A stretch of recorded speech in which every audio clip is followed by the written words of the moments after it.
Big Boss Malayalam season 8 അഗ്നി പരീക്ഷയിൽ ഇന്നത്തെ ലാസ്റ്റ് എപ്പിസോഡിൽ നാലാമത് പുറത്തായ ആള് റാഷയാണ്. ഈ പുറത്താകലിന് മുമ്പായിട്ട് കുറേയേറെ സമയം ആർഗ്യുമെന്റ്സ് ഉണ്ടായി.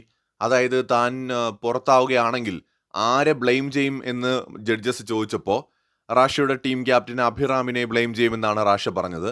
സോ അഖിലൊരു കാര്യം പറയുന്നുണ്ട്, റാഷ പുറത്തായത് ഒരു ടാസ്കിന്റെ മാത്രം ബേസിലല്ല, കഴിഞ്ഞ 2-3 ദിവസത്തെ പ്രകടനം ജഡ്ജസ് വിലയിരുത്തിയിട്ട് കൂടിയാണ്. ആ ഒരു ടാസ്കിൽ തോറ്റത് കൊണ്ടാണ് റാഷയുടെ ടീം ആ ഒരു എലിമിനേഷനെ നേരിടേണ്ടി വന്നത് എന്നതൊരു വസ്തുതയാണെങ്കിലും ശരിക്കും ഇവരൊക്കെ പുറത്തായത് ഇവരുടെ പ്രകടനത്തിന്റെ ബേസിസിലാണ്, കേവലം ഒരു ടാസ്ക് കാരണം മാത്രമല്ല എന്ന് അഖിൽ ഉൾപ്പെടെയുള്ള ജഡ്ജസ് പറയുന്നുണ്ട്. റാഷയ്ക്ക് ഒട്ടും പോകാൻ താല്പര്യമില്ല. ചിത്രം സിനിമയിൽ ലാലേട്ടൻ അവസാനം ചോദിക്കുന്ന പോലെ എന്നെ കൊല്ലാതിരിക്കാൻ പറ്റുമോ എന്നൊക്കെ ചോദിക്കും പോലെ എന്നെ പുറത്താക്കാതിരിക്കാൻ പറ്റുമോ, ഒരവസരം കൂടി കിട്ടുമോ എന്നൊക്കെ റാഷ നോക്കിയിരുന്നു. പക്ഷേ ബിഗ് ബോസ് അഗ്നി പരീക്ഷയിൽ അവസരങ്ങൾ പരിമിതമാണ്. കിട്ടുന്ന ഓപ്പർച്യൂണിറ്റി യൂസ് ചെയ്യുക എന്നുള്ളതിനപ്പുറം ശരിക്കും ഒരുപാട് പ്രതീക്ഷകളൊന്നും അവിടെ ആവശ്യമില്ല. കാരണം ഇങ്ങനെ ഒരു പ്രോഗ്രാം കിട്ടിയത് തന്നെ വലിയൊരു ഭാഗ്യമായിട്ട് പലർക്കും കാണാം. ബിഗ് ബോസിൽ കയറാനായിട്ടുള്ള ഒരു വലിയ ഓപ്പർച്യൂണിറ്റിയാണ്.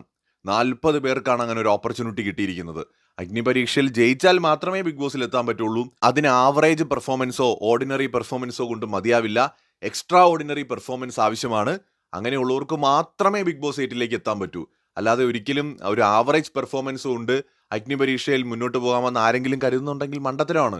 ഇനിയും പലരും അവിടെ ഇപ്പോഴും അത് മനസ്സിലാക്കിയിട്ടുമില്ല. എന്തായാലും Rasha Bigg Boss Malayalam season 8 പങ്കെടുക്കാൻ കഴിയാതെ അഗ്നി പരീക്ഷയിൽ തന്നെ പുറത്തായിരിക്കുകയാണ്.